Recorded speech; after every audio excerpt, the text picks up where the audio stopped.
वो चेंज करता हूँ। तो अब देखिए दोस्तों जो कैंडल्स हैं इनकी जो वीक्स हैं उनका जो कलर है वो पूरी तरीके से यहाँ पे डिफरेंट हो गया है। फिर से मैं यहाँ पे सेटिंग में जा सकता हूँ और यहाँ से मुझे लाइन चाहिए कि नहीं चाहिए प्राइस की, मैं वो डिसाइड कर सकता हूँ। इसके बाद मैं यहाँ से हर चीज़ को डिसाइड कर सकता हूँ। और अगर जब आपकी सारी चीज़ें हो जाए और आपको लगे कि नहीं आप से गलती हो गई है, आपको कुछ चेंज करना है, तो आप यहाँ टेम्पलेट में आइए और यहाँ पे अप्लाई डिफॉल्ट करिए। अप्लाई डिफॉल्ट से वापस नॉर्मल हो जाएगा जैसा था। और अगर आपको जो भी सेटिंग आपने चेंज करी, जैसे कि मेरे को होलो यहाँ पे पसंद है तो मैं होलो कैंडल से ले लेता हूँ। होलो कैंडल्स में मुझे राइट कलर के साथ ये वाला पसंद है, इसके साथ मैं स्केल पे जाता हूँ। यहाँ से मैं ऑटो हटा देता हूँ। ऑटो का मुझे लॉगरिथम चार्ट हमेशा जरूरत पड़ती है। और उसके बाद मुझे बैकग्राउंड में जो लाइंस आ रही हैं मुझे पसंद नहीं है, तो मैं इन लाइंस को यहाँ से हाइड करना चाहता हूँ। तो मैं इसके कलर पे आके इसके ओपेसिटी को खत्म कर दूंगा यहाँ से। तो देखिए वहाँ से गायब हो गया। मुझे बैकग्राउंड का कलर कैसा चाहिए, क्या मुझे येलो चाहिए, क्या मुझे स्काई ग्रीन चाहिए, स्काई ब्लू चाहिए, स्काई किस तरीके का कलर चाहिए, मैं यहाँ से कलर को डिसाइड कर सकता हूँ। क्या मुझे प्योर ब्लैक कलर चाहिए ताकि मैं और अच्छे से टेक्निकल कर सकूँ। तो जब आप अपना टाइम जोन यूज़ कर सकते हो, अपने ट्रेडिंग टूल्स लगा सकते हो। और ये दोस्तों सारी चीज़ें अगर आपको अपनी सेटिंग सेव करनी हो तो आप टेम्पलेट पे जाके यहाँ से सेव एस के बटन पे क्लिक करिए और यहाँ पे आप डाल दीजिए माई सेटिंग। और माई सेटिंग करने के बाद आप इसको सेव कर दीजिए। तो यहाँ पे दोस्तों आप देखोगे यह सेटिंग में आपके पास माई सेटिंग ऑप्शन आ गया है। तो अगर आप अप्लाई डिफॉल्ट करोगे तो ये हो जाएगा, माई सेटिंग पे जाओगे तो आप अपनी सेटिंग में पहुंच जाओगे और फिर आप ओके करके बाहर आ सकते हो। तो इस तरीके से दोस्तों यहाँ पर आप अपना इसको कस्टमाइज कर सकते हो प्रॉपर तरीके से, ताकि आपको और अच्छा व्यू एंगल, आपके आंखों को जो चीज़ें सुटेबल हो वो मिले।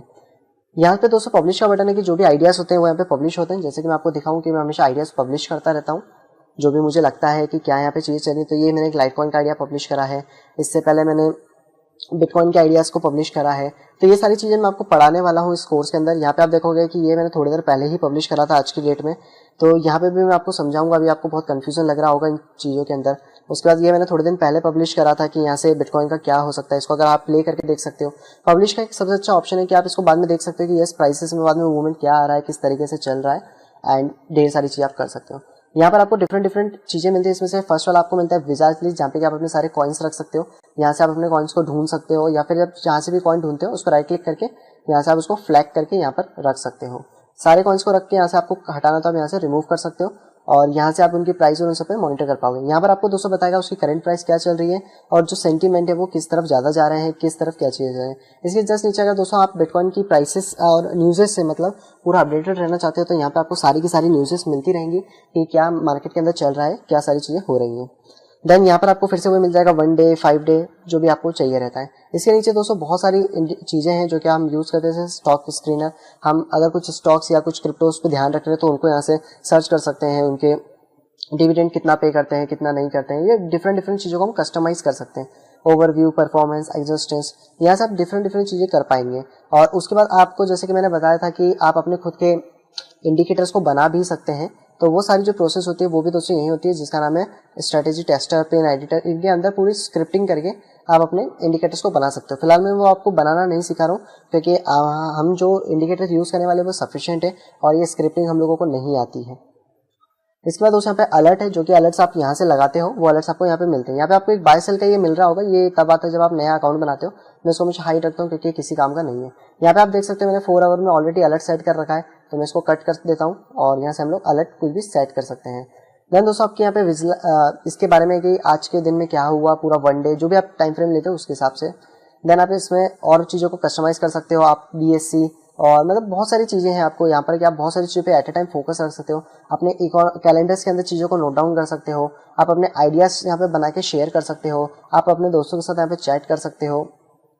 उसके बाद आपके आइडियाज़ के क्या चीज़ें हैं, उनके ऊपर क्या नोटिफिकेशंस आ रहे हैं, ढेर सारी चीज़ें दोस्तों ऐसे मैनेज हो जाती हैं। पर मुझे ज़्यादा चीज़ें यूज़ नहीं आती तो मैं उतनी चीज़ें यूज़ कर लेता हूँ जितना मेरे को यहाँ पे यूजेबल है।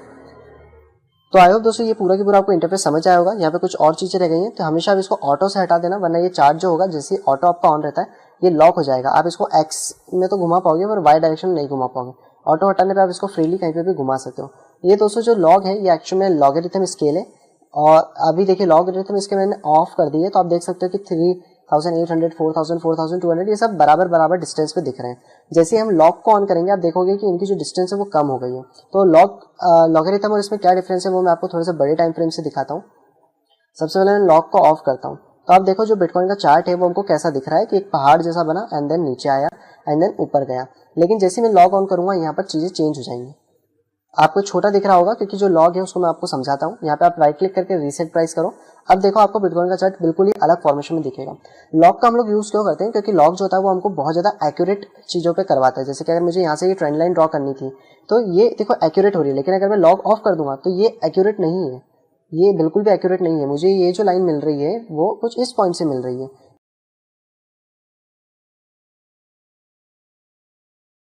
लॉग जो होता है वो हमको बहुत ज्यादा एक्यूरेट चीजों पे करवाता है। जैसे कि अगर मुझे यहाँ से ये ट्रेंड लाइन ड्रॉ करनी थी तो ये देखो एक्यूरेट हो रही है, लेकिन अगर मैं लॉग ऑफ कर दूंगा तो ये एक्यूरेट नहीं है, ये बिल्कुल भी एक्यूरेट नहीं है। मुझे ये जो लाइन मिल रही है वो कुछ इस पॉइंट से मिल रही है, लेकिन मेरी लाइन तो वहां थी। तो मैं लॉग से देखूंगा तो मुझे यहाँ पे चीजें प्रॉपर दिखेंगे, यानी कि जो भी सपोर्ट रेजिस्टेंस है वो प्रॉपर दिखेंगे। प्लस यहाँ पे लॉग अगर आपका ऑन नहीं है तो आप प्राइस को देखो। यहाँ पर मैं थोड़ा सा जूम करता हूँ, प्राइस आपको हर जगह पर एक सेम कॉन्स्टेंट पे दिख रही है, यानी कि जो प्राइस है वो यहाँ पे जितनी है, मतलब इसके बीच में जो गैप्स आ रही हैं, ये वाली जो गैप्स हैं वो जितनी है उतनी ही गैप आपको यहाँ पे भी मिल रही है।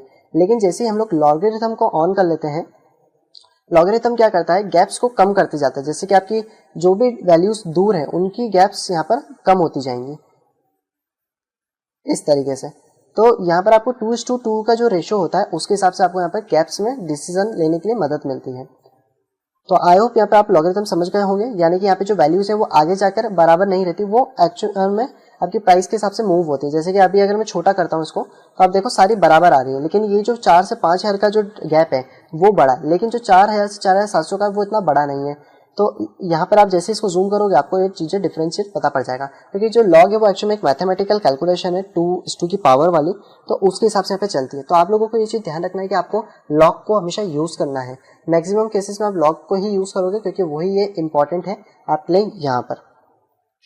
तो आयो दोस्तों ट्रेडिंग व्यू आपको पूरा अच्छी तरीके से समझ आ गया होगा। और जब भी आप कुछ यहाँ पे एनालिसिस करते हो, सपोज करो मैंने ये एनालिसिस करी कि यस मुझे यहाँ पे कोई सा पैटर्न बनता हुआ दिख रहा है और इसका ये होगा वो होगा, तो जो कैमरे का ऑप्शन दिख रहा है आप इस पर जैसे क्लिक करोगे, यहाँ से आपको सेव इमेज के ऑप्शन पर आप क्लिक करोगे, आपकी जो इमेज वो आ जाएगी। आप इसको ऐसे राइट क्लिक करके सेव कर लो और अपने दोस्तों के साथ पब्लिश कर सकते हो, या फिर डायरेक्ट आप ट्विटर पे आपसे पब्लिश भी कर सकते हो। तो ये डिफरेंट चीजें हैं दोस्तों जो कि आप इसके अंदर यूज कर पाओगे। और ये बहुत अच्छा एक वेबसाइट है जहाँ पे आप बिना पैसे दिए अपनी चीजों को एनालाइज कर सकते हो और आपको बहुत सारा डेटा यहाँ पे मिल जाता है। अब दोस्तों जो तीसरी चीज इंपॉर्टेंट आती है, क्योंकि हम लोगों ने पहला देख लिया कॉइन मार्केट कैप, दूसरा हमने देख लिया हमारा ट्रेडिंग व्यू के बारे में। अब जो दोस्तों यहाँ पे लास्ट चीज है वो है दोस्तों एक्सचेंज। तो अभी सबसे ज्यादा फेमस एक्सचेंज जो चल रहा है वो चल रहा है Binance in terms of volumes, जहाँ पे कि आप अपनी ट्रेडिंग करोगे। और ये जो बाइनेंस एक्चुअली में कैश मार्केट है जहाँ पे कि आप सिर्फ और सिर्फ बाय करके सेल कर सकते हो कॉइन्स को। तो यहाँ पे आपको डिफरेंट कॉइन्स मिलते हैं, जैसे कि BNB, BTC, अर्स, USD। और अगर आपको इसके बारे में यूज करते नहीं आता है बाइनेंस, तो आप जाके मेरे यूट्यूब चैनल पे चले जाओ, वहाँ पे ऑलरेडी मैंने वीडियो बनाई, क्योंकि मैं यहाँ पे वापस से वीडियो बनाऊंगा तो हमारा ये जो कंटेंट है बहुत ज्यादा लंबा हो जाएगा। इसके साथ दोस्तों और भी एक्सचेंजेस होते हैं जहाँ पे कि मार्जिन और लेवरेज ट्रेडिंग होती है, जैसे कि बिटमैक्स। यहाँ पे आप क्लियरली देख सकते हो ये बिटमैक्स का एक पूरा एक्सचेंज है। और इसके बाद दोस्तों एक और है बिटफिनिक्स। अभी तक मैंने बिटफिनिक्स यूज नहीं करा है, मैं ज्यादातर ट्रेडिंग बिटमैक्स और बाइनेंस पे करता हूँ, मुझे ये दोनों एक्सचेंज पसंद है। तो यहाँ पर ऐसे ढेर सारे एक्सचेंजेस आपको मिलेंगे। अब सबसे पहले तो मैं आपको एक चीज का यहाँ पे डिफरेंस, इस वीडियो को खत्म करने से पहले आपको एक डिफरेंस समझाना चाहूंगा कि बाइनेंस और बिटमैक्स के अंदर डिफरेंस क्या होता है।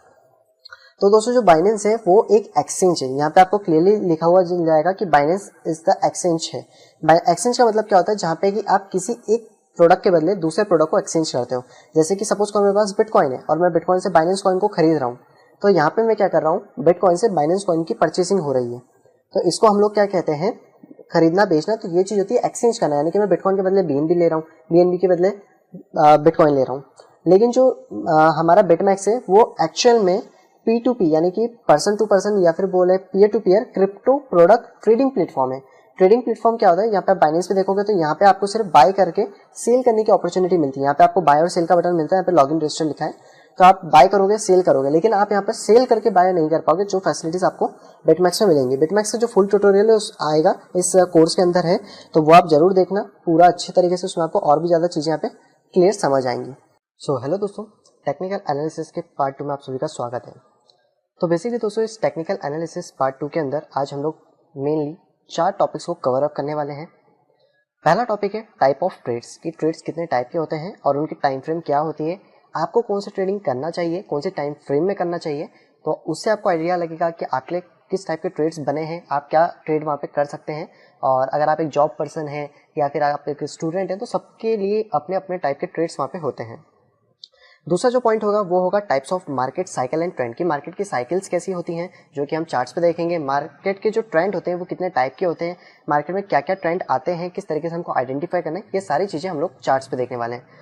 थर्ड पॉइंट जो होगा वो होगा डॉलर कॉस्ट एवरेजिंग के बारे में कि डॉलर कॉस्ट एवरेजिंग क्या होती है, किस तरीके से होती है, किस किस जगह पे यूज़ करना है, यानी कि ओवरऑल इन्फॉर्मेशन।